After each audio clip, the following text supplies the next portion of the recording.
schools. Some schools actually, around the time of the exams, they would start suspending kids that were really bad, that were not like super smart. And so the kids, they were not in school on the days when the tests were given, so they couldn't take the test, so they didn't bring down the average, right? It's just like what happens around like drop ad for a course, right? A lot of people don't want folks to drop the course if the course is graded on a curve, because they're like, you really want the weak students in the class because they're going to bring down the curve, right? And then like the really smart kids, you don't want them to break the curve. So it's that kind of a thing that's happening. And so that is what kind of adjustment.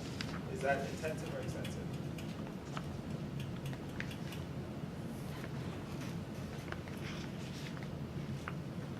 So 3. They could change who takes the test.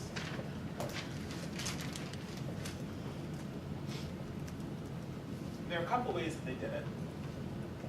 They labeled low performing students as special ed.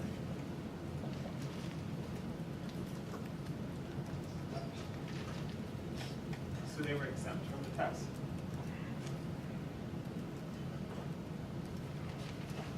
The other way is you saw an uptick in the suspension.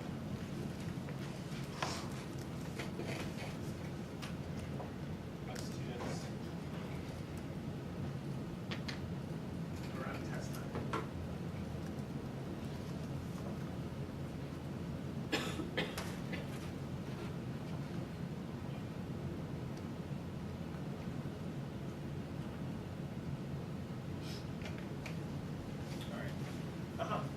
Another way that they do it in Massachusetts, I'm not sure like how much this like is impacted, but like you don't get homework like the whole week of MCAS because they're trying to make sure that people like sleep, and they give you like incentives towards like showing up with like food, and like sometimes they'll have like breakfast, or they like the teacher will bring in like Jolly Ranchers. And then the other thing is underperforming students have to take a class that's geared towards the MCAS, and it will now it just changed, but they also have to do like homework packets over the summer that are like practice tests. Right, right. And so that's one of the things that's covered in the article too. So like you also can have like provide students meals, snacks during testing. Now the supplementary, now how we think about the supplementary tutoring or the supplementary teaching, that's an interesting one, right? Because like we might not be, we may actually like that, because in effect what it's doing is it might be causing teachers and schools to be like more innovative in terms of actually providing the information to students who need it. And that's something that maybe should have been happening anyway, but it's like if this incentivizes them to do it, it's like, yes, this is what this is doing. But if these other things are happening, in a sense, like these are kind of unintended consequences of the law. We just expect that if we threatened you with potentially closing your schools or firing people, that you would just work harder and you would teach more. But we didn't expect people to think about how can I suspend somebody around this time or reclassify them as special ed.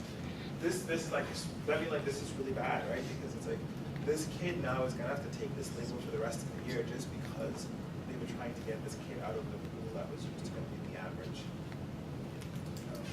And so again, like this is something that like, as you go through your training as economists, like it's gonna become second nature to you. Like you're always gonna think about how can somebody screw the system. And that's one of the reasons why they tend to call economics the dismal science, right? Because economists are always thinking about like how fragile economic systems are. We incentivize people to do something, but then we get these unintended consequences that come as a result. So does being an economist make you cynical, or does being cynical make you an economist? So that's a really good question. So does being an economist make you cynical, or does economics just attract cynical people? I can see the case being made for both, right? I think me personally, I'm by nature not a cynical person. Like by nature, I'm not a cynical person. But I mean, like, I'm able to reason cynically. So for me, it's a training feature. Okay. All right. So let's talk about some of the results. Oh, so one thing that I will say. So one way that economists have tried to think about like the effect of these accountability laws on just like general levels of learning is to look at tests that are like low stakes tests. So for example, the national the NAEP. So the NAEP is a test that's administered to like a random sample of US students, I think between 4th grade and 8th grade. And you can look at, well, what's the correlation between scores on the NAEP, which is not a high stakes test, versus these high stakes tests that are associated with a child left behind, to see if you see like an improvement in the low stakes tests as well, right? Because in a sense, like we should think about the improvements in the high stakes task as coming from increased teacher effort and also like all of these kind of gamesmanship. So we should see like, that's gonna put a ceiling on like what the effect of the accountability laws are. And then we can think about the results for like something like the NAEP, which is a low stakes test, is putting like a floor on things, right? Because nobody is really trying to be very strategic about suspending people around the time when the NAEP is gonna be taken. And so that'll tell us like, in a sense, like what's the true learning that is happening. Okay. Let's finish up by just talking about some of the main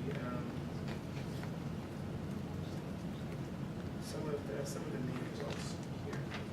Let's see what I want to highlight. Okay. Actually, this is one of the ones that I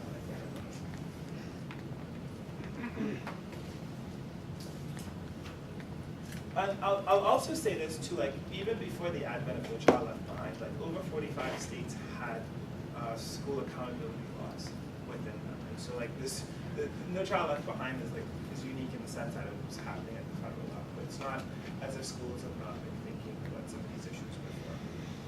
Okay. So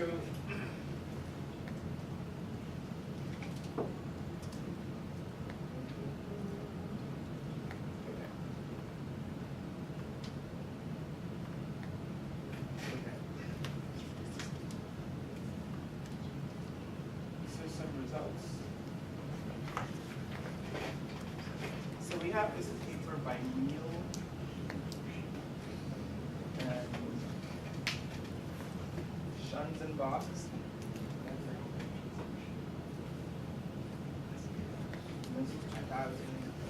2007. And what they show is that with a status-based system, most of the gains are going to be coming from the kids that are like marginal, like these kids that are like in the bubble.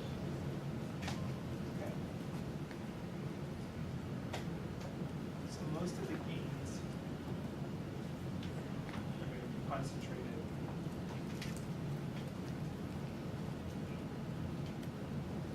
around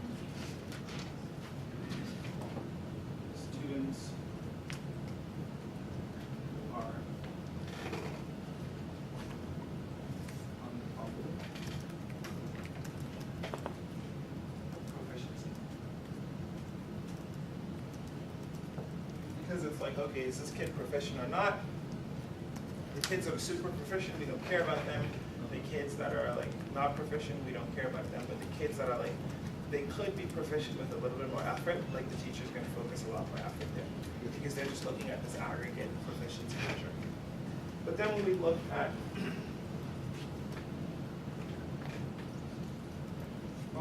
these growth systems, so this is a paper by Rouse.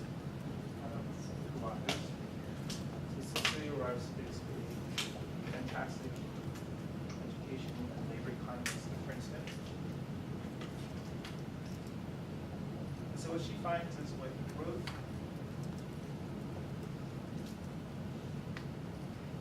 basic models, that most of the gains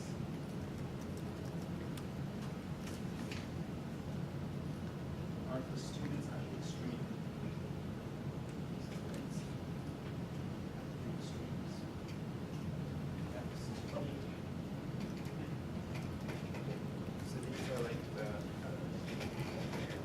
achieving.